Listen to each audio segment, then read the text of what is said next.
Olá, meu nome é Pedro Lenza e eu preparei 6 pequenos vídeos de no máximo 15 minutos cada um para ajudá-los na revisão para as provas de concurso.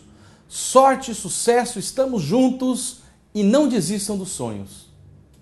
Poder Executivo. Nós vamos lembrar que nos termos do artigo 2º do ADCT, o Brasil adota como sistema de governo o presidencialismo. E podemos afirmar com tranquilidade que não é possível instituirmos o parlamentarismo por meio de emenda. Por quê? Porque o povo, mediante plebiscito, manteve o presidencialismo. Essa eventual proposta de emenda, e se aprovada a emenda, seria flagrantemente inconstitucional por violar a soberania popular. Então, portanto, somente se houver uma nova manifestação popular é possível a instituição do parlamentarismo por emenda. Estou dizendo por emenda, não estou dizendo pela manifestação de um novo poder constituinte originário, quando a situação então seria diferente. Em termos de presidencialismo, eu tenho que afirmar que as funções de chefe de Estado e de chefe de governo estão nas mãos de uma única pessoa, que é o presidente da República. Por sua vez, no parlamentarismo, a função de chefe de Estado está nas mãos do presidente ou do monarca, enquanto que a função de chefe de governo está nas mãos do primeiro-ministro, que governa e administra junto com o parlamento. Muito bem, o executivo brasileiro, portanto, segundo Maurício Duverger, é um executivo monocrático e não dual ou dualista. Por que monocrático? Porque as funções de chefe de Estado e de governo estão nas mãos de uma única pessoa. O nosso executivo, ele é exercido no âmbito federal pelo presidente da República, cujas atribuições estão ali no artigo 84, e vale a pena dar uma lida nos incisos do 84 para saber o que é que o presidente pode fazer. Lembrando que ali eu tenho tanto função de chefe de Estado como de chefe de governo. As atribuições, elas podem ser delegadas segundo o parágrafo único do 84, sim, elas não são indelegáveis. E também o rol do 84 não é um rol fechado, porque existe uma cláusula de encerramento no último inciso que permite que ele exerça outras atribuições que não aquelas apenas do 84.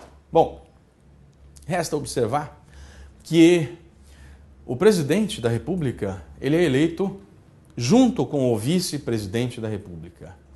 E que, portanto, o vice-presidente é o substituto natural do presidente da República. É o substituto natural. O artigo 79 da Constituição diz que substituirá o presidente no caso de impedimento e suceder-lhe-á no caso de vaga o vice.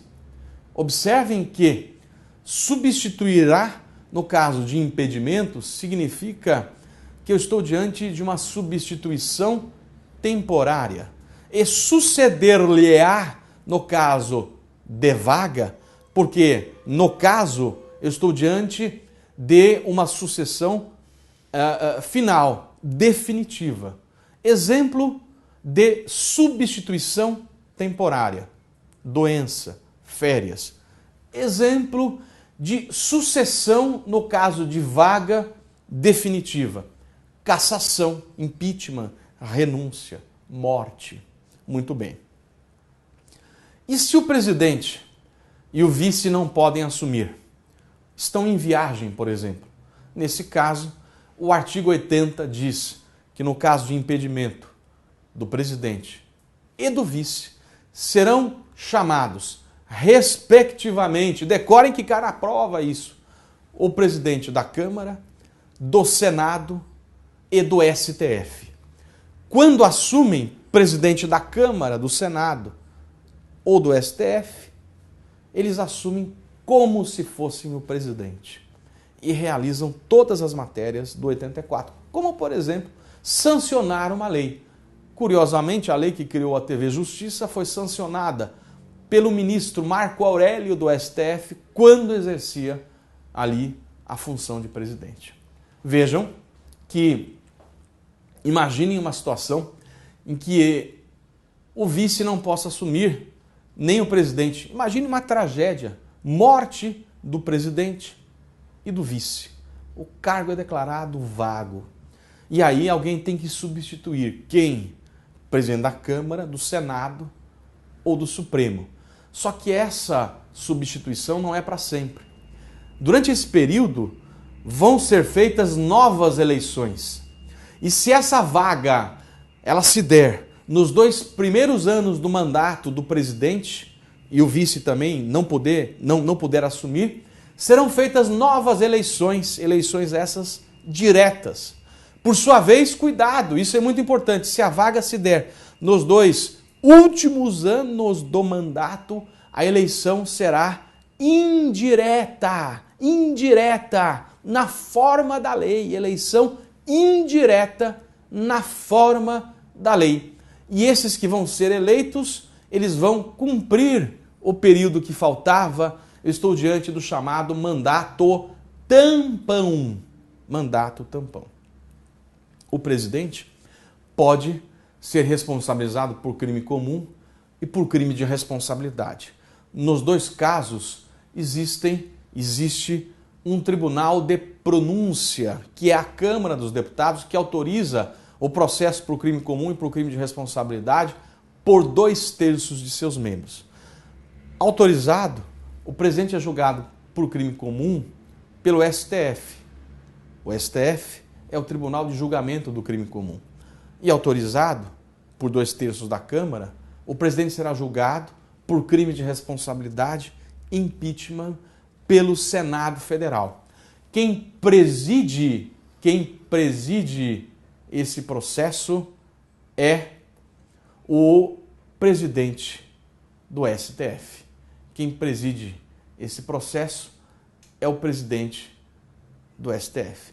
Quem julga o presidente por crime de responsabilidade é o Senado Federal, e nesse caso, por 2/3 dos senadores. A pena a ser imposta será a pena de perda do cargo e a inabilitação por 8 anos. Crime de responsabilidade. Vou falar um pouco agora do judiciário, poder judiciário. Os órgãos do poder judiciário estão ali previstos no artigo 92 e vale uma leitura do 92 para saber quais são os órgãos. O STF, os tribunais superiores, tribunais estaduais de segunda instância, juízes de primeiro grau, esses são os órgãos. E a emenda 45 coloca ali também como órgão do Poder Judiciário o CNJ, que está em evidência. O tema é interessante e resta saber quantos integrantes tem o CNJ. São 15 integrantes. E desses integrantes existe um membro que é nato. E foi a emenda número 61 de 2009 que disse que o presidente do Supremo é membro nato do CNJ. Ele é o único que é membro nato, porque os outros serão indicados. Quem são os outros indicados? O STF indica um desembargador de TJ e um juiz estadual. O STJ indica 3, um ministro do STJ, um juiz de TRF e um juiz federal. O TST indica 3, um ministro do TST, um juiz de TRT e um juiz do trabalho. O PGR, Procurador-Geral da República, indica 2, um membro do Ministério Público da União e um membro do Ministério Público Estadual. O Conselho Federal da OAB indica 2, cuidado, 2 advogados. A Câmara indica um cidadão e o Senado indica um outro cidadão. Esses indicados, menos o presidente do STF, cuidado, menos o presidente do STF, que é nato, esses indicados serão sabatinados pelo Senado e, se aprovados por maioria absoluta, serão indicados pelo presidente da República. Muito cuidado. Quais são as atribuições do CNJ? O controle da atividade administrativa e financeira do Poder Judiciário. Controle da atividade administrativa e financeira. Controle ético disciplinar dos seus membros. Controle dos deveres funcionais dos seus membros. Por isso, tenho que afirmar que o CNJ e também o CNMP, eles não exercem jurisdição. Cuidado, são órgãos administrativos. Muito bem, dentro do judiciário, quais são as garantias do judiciário? Eu tenho tanto garantias institucionais como garantias funcionais ou de órgãos. Como garantias institucionais, eu vou lembrar a autonomia orgânico-administrativa nos termos do 96 e também a autonomia financeira nos termos do 99. Como garantia funcional e de independência, vou lembrar que os juízes têm as garantias da vitaliciedade após 2 anos, da inamovibilidade, salvo por interesse público por maioria absoluta, quórum trazido pela emenda 45 do Tribunal ou do CNJ, e a irredutibilidade de subsídios. Por fim, as vedações previstas no artigo 95 no sentido de estabelecer uma imparcialidade. Por exemplo, o juiz não pode receber participação no processo. É óbvio.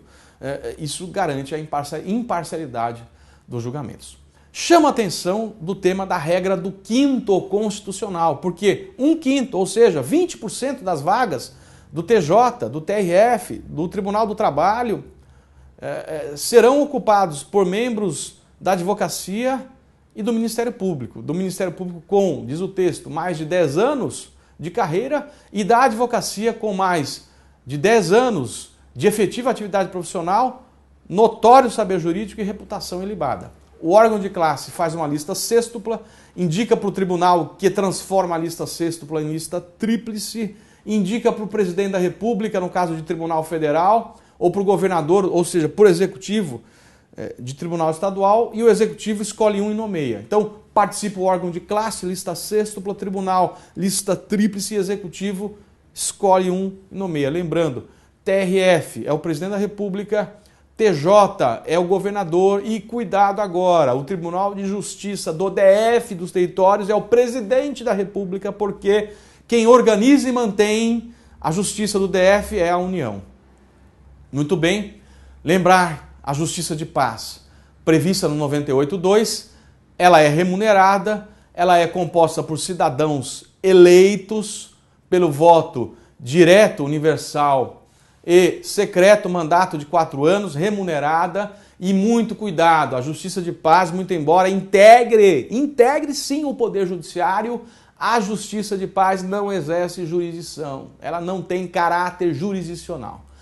Lembramos um tema muito importante, que é o tema da súmula vinculante, trazido pela emenda 45, que o Supremo pode editar de ofício ou por provocação com quórum de 2/3 após reiteradas decisões sobre uma questão controvertida e tem por objeto a validade, a interpretação e a eficácia de normas constitucionais e buscando evitar uma multiplicação de processos sobre uma questão idêntica. Súmula vinculante com quórum de 2/3, cuidado, tem efeito vinculante e, em razão de eventual descumprimento pelos órgãos do judiciário ou da administração, cabe reclamação. E no caso da administração, a lei diz que tem que se esgotar as vias administrativas. Para falar agora sobre funções essenciais, lembro o Ministério Público, lembro também a advocacia pública e privada. O Ministério Público, segundo o artigo 128, se divide em Ministério Público da União, que é composto, aí decorem, por favor, MPF, MPT, MPM e MP do DF dos territórios e o MP estadual. O Ministério Público junto ao Tribunal de Contas é um Ministério Público especial que não pode ser relacionado ou aproveitado membros do MP da União ou estadual. É um MP autônomo, tem autonomia própria, tem estrutura própria, o MP perante o Tribunal de Contas. E um concurso próprio, cuidado, trata-se de Ministério Público Especial. E a advocacia privada e pública, advocacia privada nos termos do Estatuto da Advocacia, que o Supremo reconhece ser constitucional o exame de ordem, e a advocacia pública, por meio dos advogados públicos, a AGU, a Procuradoria-Geral do Estado e de Municípios, e a Defensoria Pública, para cumprir o papel do serviço de uma assistência jurídica integral e gratuita. A Defensoria Pública também, cujo ingresso se dá por concurso público.